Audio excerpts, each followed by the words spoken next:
Hello my dear students. So let's continue with our next topic, which is a exercise numerical number 15. Pay attention, I am reading the question. A pump on the ground floor of a building. Let's visualize the problem. Suppose this is the building and on the ground floor there is a pump.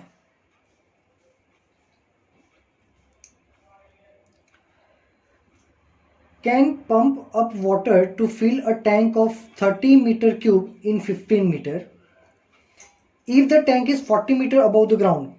मतलब यहाँ पे एक tank होगा, ठीक है, और tank की height है 40 metre.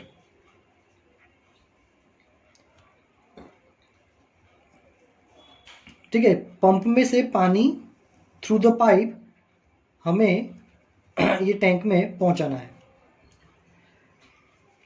Volume is given, volume V is a 30 meter cube and it is filling the tank in a 15 minute. By converting in second we can write 15 into 60 second. The efficiency of pump is 30%. So new term for you, efficiency. Efficiency is denoted by eta. Long n is known as a eta. ठीक है, this efficiency is given by 30%. Ready? How much electric power is consumed by the pump? मतलब मान लो कि pump जो है वो electricity पे चलेगा, तो मान लो को 100 जूल इलेक्ट्रिसिटी इनटेक लेती है. Pump intakes 100 joule of electric energy. उसके सामने वो काम करेगा सिर्फ 30%, मतलब 30 जूल जितना ही आउटपुट देगा, है ना. अगर इनपुट 100 है तो आउटपुट सिर्फ 30 देता है, क्योंकि यहाँ पे एफिशिएंसी दी है 30%. हमें ये फाइंड करना है कि how much power it will consume. अब पहले एफिशिएंसी का फॉर्मूला याद रखो कि भाई एफिशिएंसी का फॉर्मूला क्या होता है. Efficiency eta is given bye output power by input power. This is the formula of efficiency. हमें ये देखना है कि how much power it consumes, मतलब इसमें इनपुट कितना ज़्यादा है, जितना इनपुट जाएगा उतना ही वो कंज्यूम करेगा. दैट मीन्स हमें ये इनपुट पावर फाइंड करना है. ठीक है, चलो तो पहले ये देखते हैं कि पानी को यहां से यहां 40 मीटर पे ले जाने के लिए वो कितना पावर यूज करेगा. सो मतलब हमें आउटपुट पावर फाइंड करना है. सो आउटपुट पावर, अब पावर की डेफिनेशन क्या है, work divide by time. Power का डेफिनेशन क्या है, वर्क डिवाइड बाय टाइम. अब कितना वर्क करेगा पानी को, अगर यहां से यहां पहुंचाना है तो ऑब्वियसली वर्क मतलब एनर्जी, मतलब mgh जितनी एनर्जी वो यूज करेगा. ठीक है, डिवाइड बाय टाइम t, है ना. We have to give the height of 40 metre, that's why the work is in the form of potential energy. Now we can say, let's put the value mass of water which is to be supplied. पर कितना पानी ले जाना है वो तो हमें पता नहीं है, तो क्योंकि दिया नहीं है डेटा में, तो उसके लिए हम क्या करेंगे, यहाँ पे मास फाइंड करेंगे. तो फॉर्मूला यूज करेंगे, density is equal to mass by volume. So mass is given by density into volume. अब पानी की डेंसिटी होती है 10⁻³ जो कि कल ही मैंने पढ़ाया था, और वॉल्यूम कितना पानी ले जाना है, 30 मीटर क्यूब का पानी ले जाना है. सो वॉल्यूम हो जाएगा 30. ठीक है, चलो तो मास हो गया 30 इंटू 10⁻³ किलोग्राम. इतना पानी ऊपर जाएगा तो मास में रख दो 30 into 10⁻³. Gravity is 9.8 and height is given by 40 metre and time t is equal to 15 into 60. ठीक है, चलो तो अब आउटपुट पावर क्या हो जाएगा,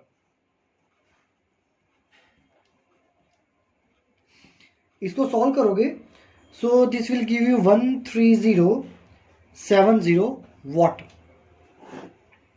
ठीक है, इतना आउटपुट पावर आपको मिलेगा 13070। अब ये वैल्यू हम डाल देंगे हमारे इक्वेशन नंबर 1 में। तो एफिशिएंसी एन ईटा की वैल्यू क्या दी है 30%, तो ईटा की जगह हम डाल देंगे 30%, मतलब 30/100 is equal to output power है 13070 एंड हमें इनपुट पावर फाइंड करना है। तो इसमें से अगर इनपुट पावर को सब्जेक्ट बनाओगे तो इनपुट पावर आपको मिलेगा 43567 वॉट। ठीक है, इतना इनपुट पावर हमारा पंप लेगा। Ready, so this is the solution of our numerical number 15। Now let's see our next numerical which is the numerical number 16।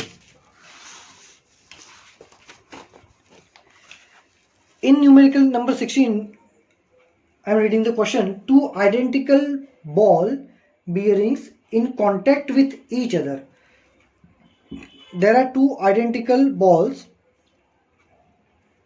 Number 2 and number 3. Identical means all are having same mass as shown in the figure.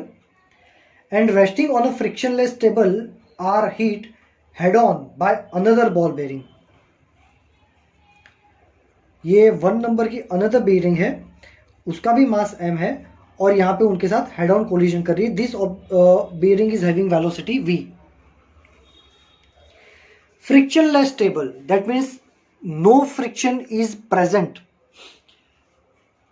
Friction नहीं है, that means अगर friction होता तो non conservative हो जाता, पर यहाँ पे फ्रिक्शन नहीं है तो ये हो जाएगा कंजर्वेटिव, मतलब ये सब कंजर्वेटिव फोर्स फील्ड्स हैं।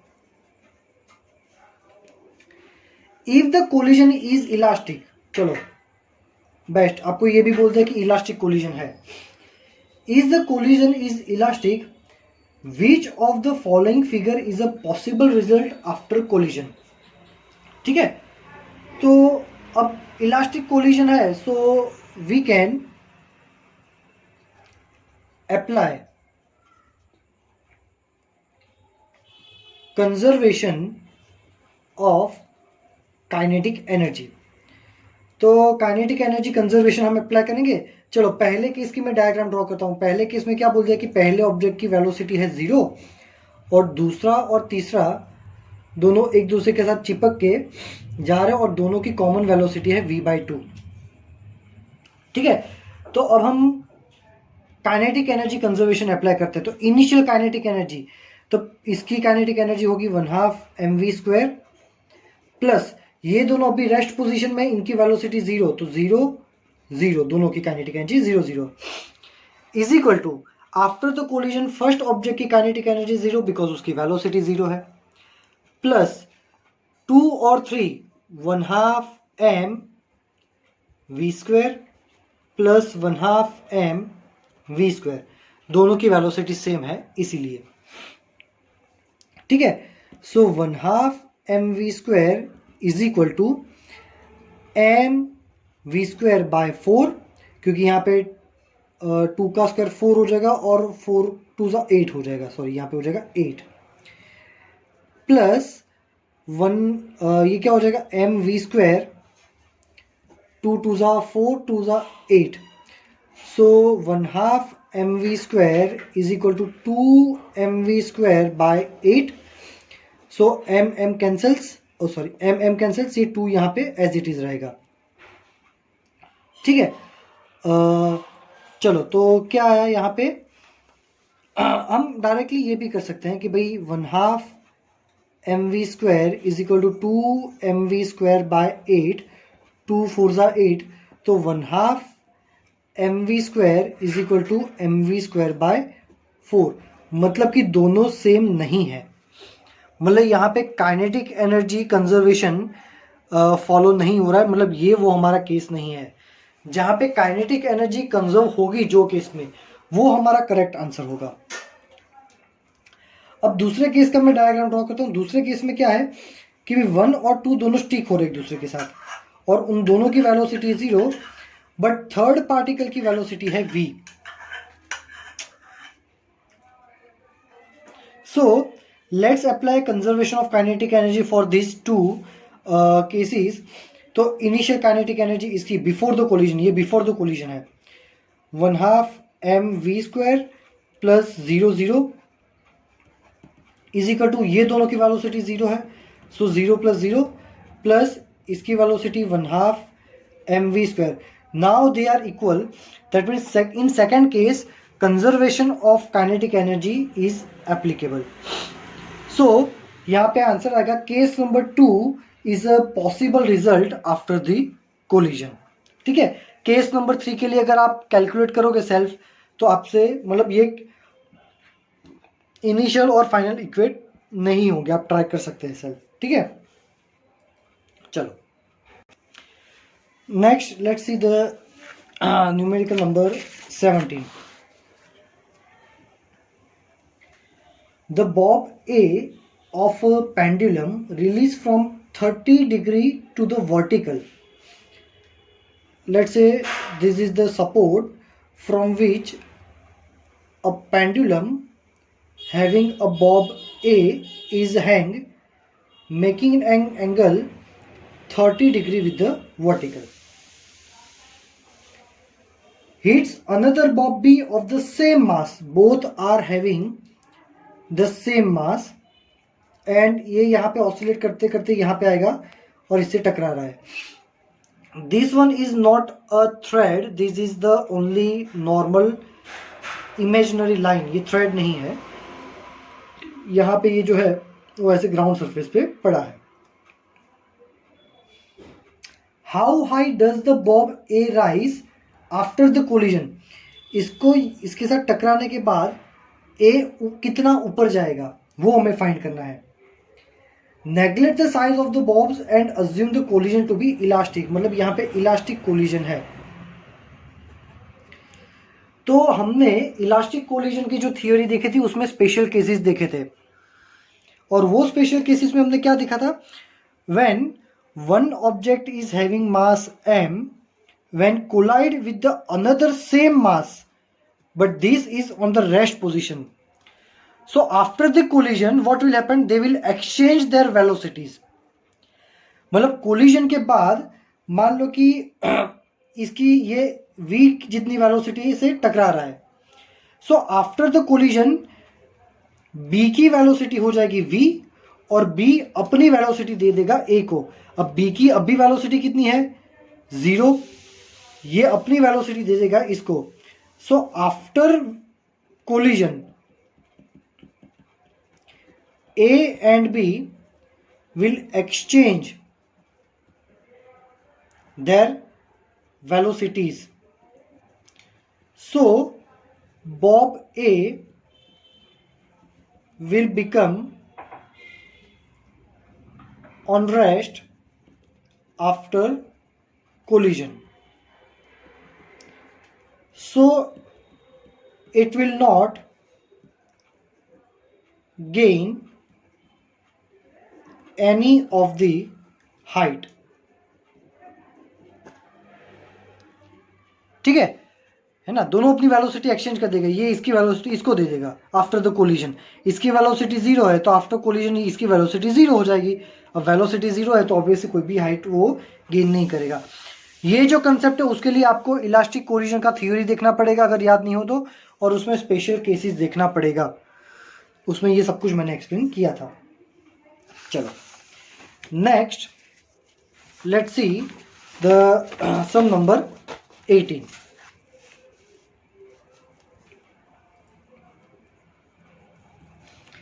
The bob of a pendulum is released from the horizontal position. So let's say this is the bob which is released from the horizontal position. If the length of the pendulum is 1.5, if the length is 1.5 meter, what is the speed with which the bob arrives at the lowest point. ठीक है, मतलब हमारा object मतलब Bob oscillate करते करते यहां तक आ रहा है, यहां पे उसकी वेलोसिटी कितनी होगी ये हमें फाइंड करना है. ठीक है, अब Bob is release from the horizontal position. Release मतलब यहां पे उसकी इनिशियल वेलोसिटी ऑब्वियसली कैसी होगी, 0. यहां पे पहुंचने के बाद कितनी वेलोसिटी होगी ये हमें फाइंड करना है. Give that it dissipates 5% of its initial energy against it's air resistance. So 5% energy is dissipated. चलो, तो अभी उसके पास कितनी एनर्जी है, ऑब्वियसली वेलोसिटी 0 है तो काइनेटिक एनर्जी तो 0 ही होगी. तो जो भी एनर्जी है उसके पास पोटेंशियल एनर्जी होगी mgh, क्योंकि ये ग्राउंड सरफेस से उसकी हाइट है 1.5 इज इक्वल टू, जब ये ऑब्जेक्ट यहां पे पहुंचेगा तब उसकी वेलोसिटी कितनी हो जाएगी, ऑब्वियसली 1/2 mv². और यहाँ पे वो ग्राउंड सरफेस के जस्ट ऊपर है तो यहाँ पे उसकी पोटेंशियल एनर्जी हो जाएगी 0. तो जब यहां पे था तब टोटल एनर्जी थी इतनी, बट इसकी सिर्फ 95% ही यहां पे मिलेगी. क्यों, क्योंकि 5% तो एनर्जी लॉस हो जाता है. तो यहां पे हो जाएगा कि mgh जो एनर्जी है उसकी सिर्फ 95% ही 1/2 mv² में कन्वर्ट हो जाएगी. रेडी, 5% इज डिसिपेटेड, मतलब 1/2 mv² मिलेगा बट mgh का सिर्फ 95%, क्योंकि mgh में से 5% तो डिसिपेट हो जाता है. So we can solve it like this. mm cancels, so 95 by 100 that means 0.95. g की वैल्यू डाल दो 9.8, height is 1.5 is equal to 1/2 into v². 2 को यहाँ पे लेके v² को फाइंड करोगे, 2 into 0.95 into 9.8 into 1.5. After taking the under root we can say the velocity is 5.285 meter per second. This is the answer. Ready? Chalo, it's a very simple question. Sum number 19. A trolley of mass 300 kg carrying a sandbag of 25 kg. So let's say this is the trolley. Ready? And this trolley is having a sandbag on it, and a trolley is moving like this. Here the mass of trolley is given by 300 kg and a sandbag का मास कितना दिया हुआ है, 25 kg. They are moving uniformly with a speed of 27 km per hour. ठीक है, they are moving with a constant speed, that means no external force is present.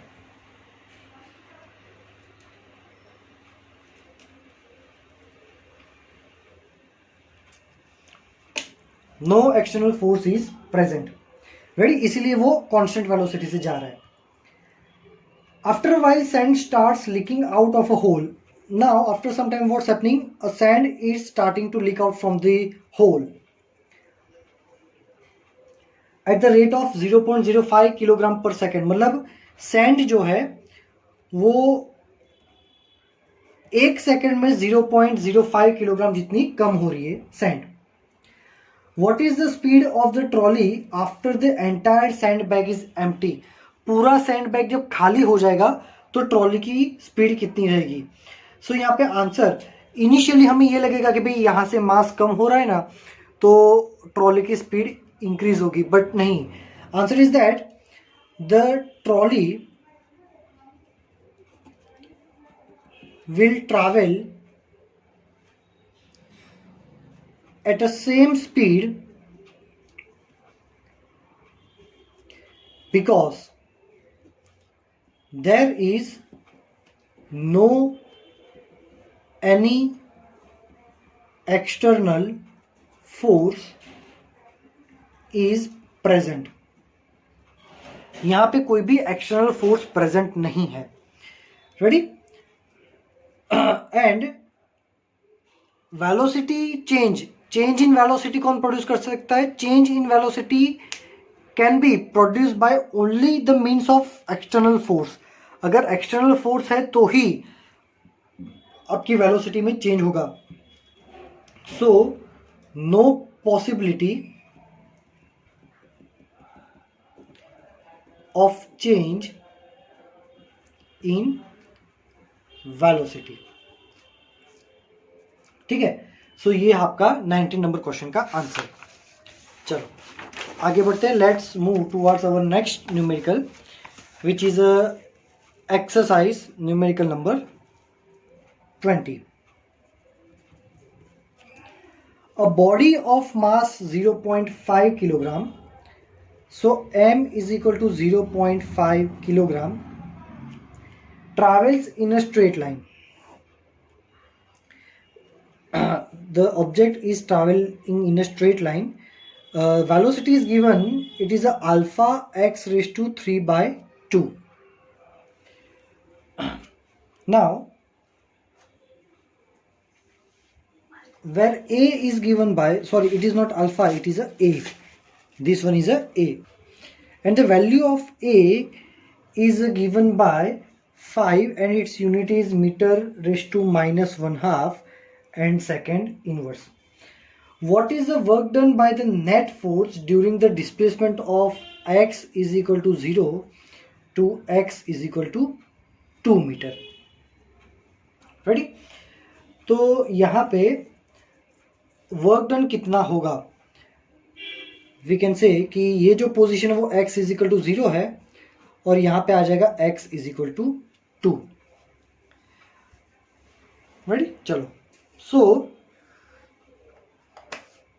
We can use here work energy theorem. W is equal to delta K, W is equal to KF minus KI, final kinetic energy minus initial kinetic energy. अब यहाँ पे KF find करते हैं. अब kinetic energy का formula क्या होता है? 1/2 mv². So 1/2 mass is given bye 0.5 और वेलोसिटी. अब वेलोसिटी है ax रेज़ टू 3/2. ठीक है. a की तो v² की जगह पे हम क्या रखेंगे?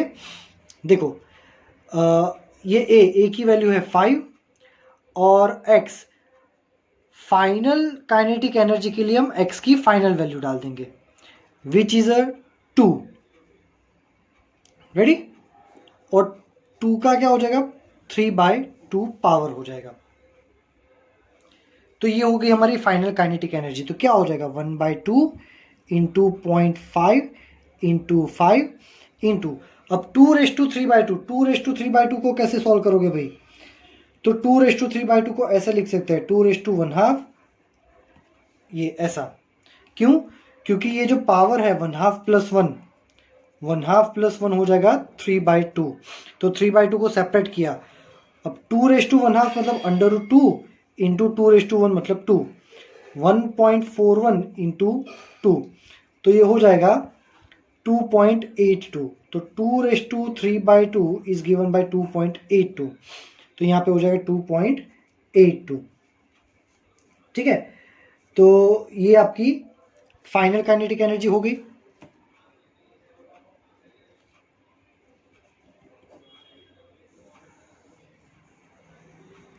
अब इनिशियल काइनेटिक एनर्जी क्या हो जाएगी? अगेन 1/2 mv², 1/2 मास कितना है? 0.5 और वेलोसिटी अगेन तो a की वैल्यू क्या है? 5. अब यहां पे x, अब हम इनिशियल वेलोसिटी फाइंड कर रहे हैं ना, यहाँ पे इनिशियल वेलोसिटी, तो उसके लिए x की इनिशियल वैल्यू डाल देंगे 0. तो ये हो जाएगी 0/3/2. मतलब इनिशियल काइनेटिक एनर्जी क्या हो गई? 0. So W is equal to final kinetic energy 1/2 into 0.5 into 5 into 2.82 minus initial kinetic energy which is 0। तो ये पूरा टर्म अगर सॉल्व करोगे तो आपको वर्क डन मिलेगा 50 जूल। कितना वर्क डन मिलेगा आपको? 50 जूल। रेडी? चलो, so this is our final answer. I hope you all are able to understand the problem. अगर नहीं समझ में आ रहा तो you can ask me the message section. Last numerical देख लेते हैं, numerical number 21। The blades of a wind mill sweep out a circle of area A. Suppose you have a wind mill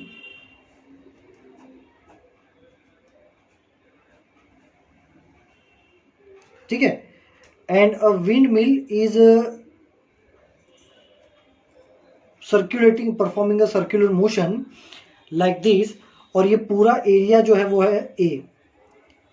this mill is making an area A. If the wind flows at the velocity v perpendicular to the circle, मतलब अगर wind ऐसे आ रही है, velocity of wind is given by v, what is the mass of the air passing through it in time t। तो t time में कितना मास यहां से पास होगा, ठीक है। चलो, so density is equal to mass by volume. So mass is equal to density into volume. So density और वॉल्यूम, तो वॉल्यूम कितना होगा? सपोज कि टी टाइम में एयर जो है वो इतना डिस्टेंस कवर करती है, ठीक है। चलो, तो वॉल्यूम बेसिकली क्या होता है? वॉल्यूम होता है मीटर क्यूब। तो वॉल्यूम को हम लिख सकते हैं एरिया इंटू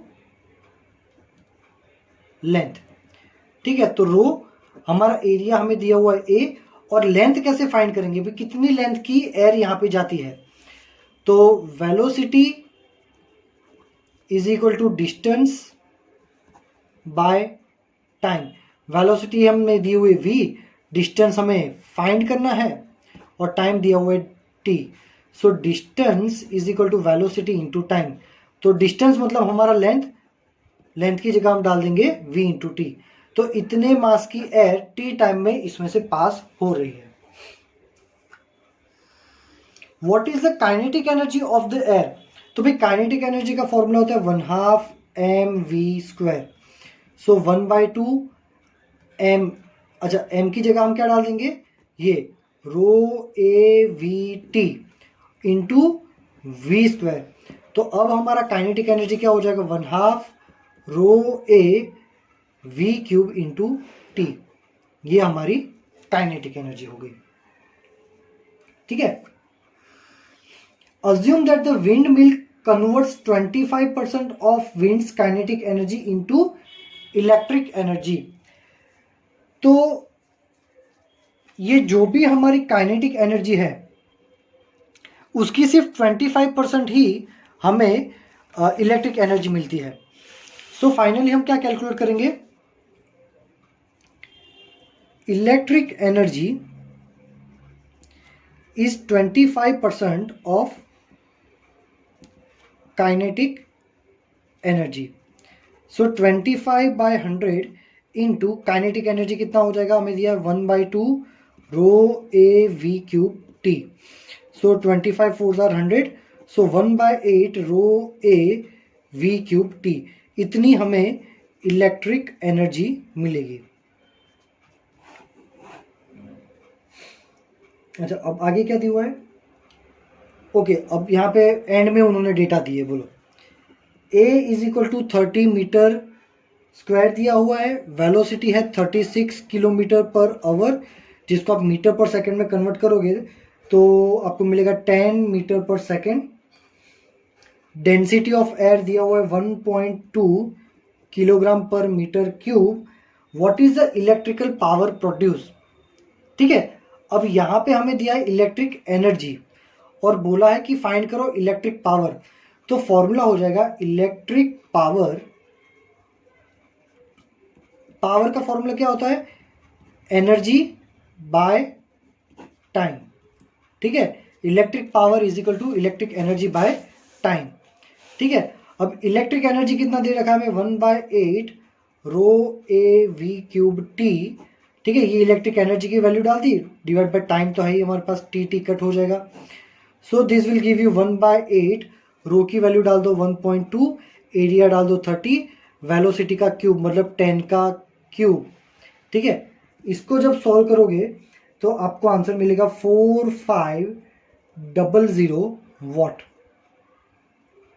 ठीक है। तो ये हो गया आपका electric power. This is our answer. So I hope you all are able to understand the problems. अगर कुछ भी डाउट है so you can ask me in the message section. Thank you very much my dear students.